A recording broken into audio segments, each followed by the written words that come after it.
ladies and gentlemen. The very word secrecy is repugnant in a free and open society, and we are, as a people, inherently and historically opposed to secret societies, to secret oaths, and to secret proceedings. We decided long ago that the dangers of excessive and unwarranted concealment of pertinent facts far outweighed the dangers which are cited to justify it. Even today, there is little value in opposing the threat of a closed society by imitating its arbitrary restrictions. Even today, there is little value in ensuring the survival of our nation if our traditions do not survive with it.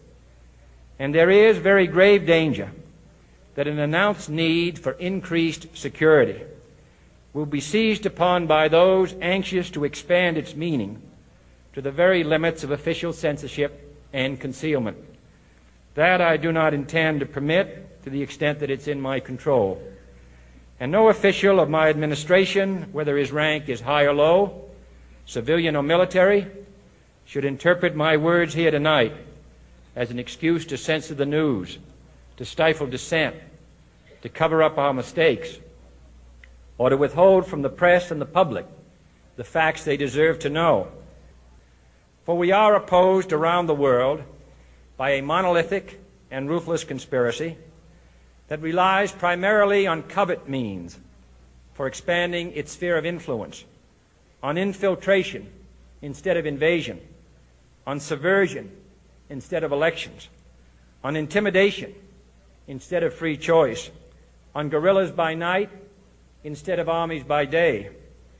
It is a system which has conscripted vast human and material resources into the building of a tightly knit, highly efficient machine that combines military, diplomatic, intelligence, economic, scientific, and political operations. Its preparations are concealed, not published. Its mistakes are buried, not headlined. Its dissenters are silenced, not praised. No expenditure is questioned, no rumor is printed, no secret is revealed. No president should fear public scrutiny of his program, for from that scrutiny comes understanding, and from that understanding comes support or opposition, and both are necessary. I am not asking your newspapers to support an administration, but I am asking your help in the tremendous task of informing and alerting the American people. For I have complete confidence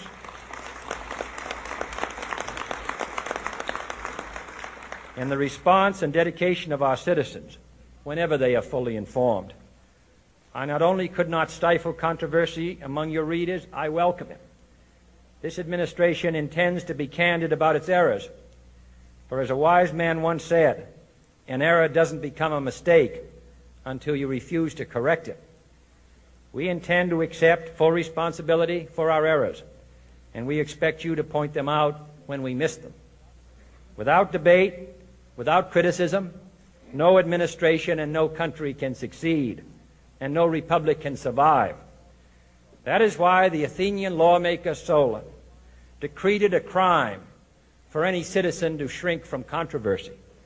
And that is why our press was protected by the First Amendment, the only business in America specifically protected by the Constitution, not primarily to amuse and entertain, not to emphasize the trivial and the sentimental, not to simply give the public what it wants, but to inform, to arouse, to reflect, to state our dangers and our opportunities, to indicate our crises and our choices, to lead, mold, educate, and sometimes even anger public opinion.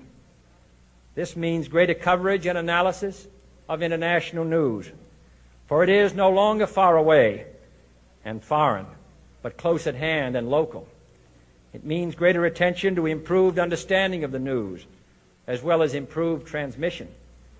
And it means, finally, that government at all levels must meet its obligation to provide you with the fullest possible information outside the narrowest limits of national security.